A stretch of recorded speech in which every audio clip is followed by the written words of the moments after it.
శివానందలహరి రెండవ శ్లోకం. గళంతీ శంభో త్వచ్చరితసరితః కిల్బిషరజో దళంతీ ధీకుల్యా సరణిషు పతంతి విజయతాం దిశంతి సంసారభ్రమణ పరితాపోపశమనం వసంతి మచ్చేతో హ్రదభువి శివానందలహరి.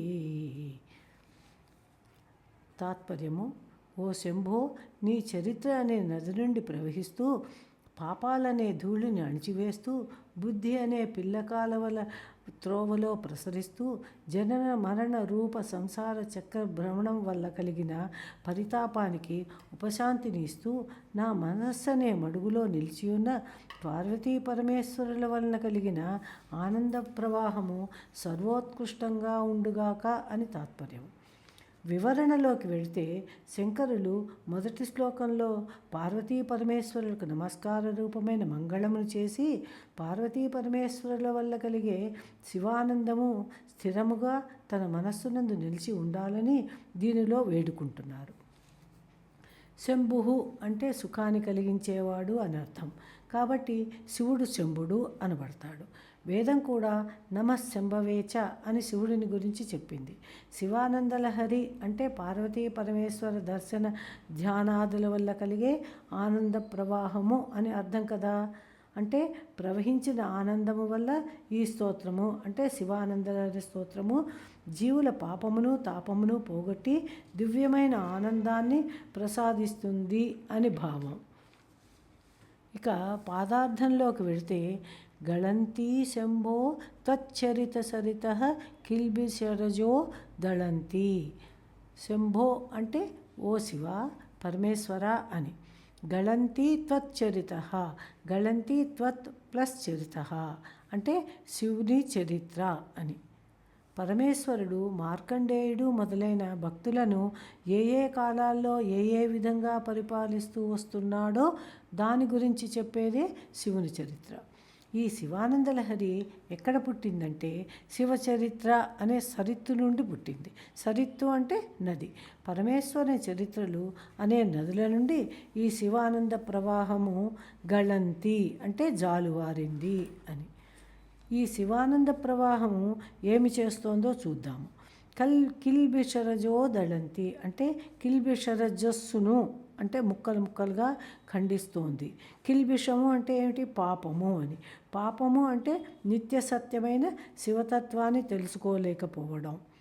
ఈ శివానందలహరి ప్రవాహము పాపములనే ధూళిని దళంతి అంటే ఛేదిస్తుంది. అంటే శివుని దివ్య చరిత్రలు చదవడం వల్ల పాపములు నశిస్తాయని భావం. దీకుల్యా సరణిషు పతంతి. పాపాలని ప్రక్షాళన చేసిన శివానందలహరి దీకుల్యా సరణిషు. ది అంటే బుద్ధి అని, అనగా బుద్ధులు అనే పిల్ల కాలువలలో ప్రాకులాడుతూ ఉంటుంది. ప్రతి చిన్న ఆలోచనలోనూ కూడా ఆ శివుని మహాతత్వాన్ని అర్థం చేసుకోవడానికి వీలు కల్పిస్తుంది అని. అజ్ఞానంలో మానవుడు గ్రహించలేకపోతూ ఉంటే ఇది పరమేశ్వరుని తత్వము అని బుద్ధి తెలుపుతుంది. మనస్సు గ్రహించిన విషయాల్లోని మంచి చెడ్డలను వివేక జ్ఞానంతో బుద్ధి నిర్ణయిస్తుంది.